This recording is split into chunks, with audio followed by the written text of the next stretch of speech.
Men jag tycker det är svårare att lyssna på ljudböcker. Jag kan inte det. Jag måste läsa, för annars så tappar jag fokus direkt. Men hade jag behövt läsa, då hade jag behövt göra det för 2 år sedan för att komma dit jag är idag. Ja.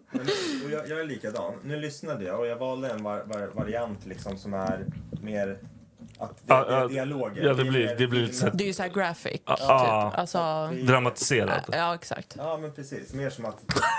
De säger typ att det ska vara som att lyssna på en film. Precis. Ja. Och det tyckte jag var lite svårt, för ibland så går det väldigt... Jag fattar ingenting då. Tycker du? Så här, i dialogerna. Jag tyckte det gick jättesegt. Ja, nej, jag uppfattade det just för att... Men du kanske läser som en jävla häst.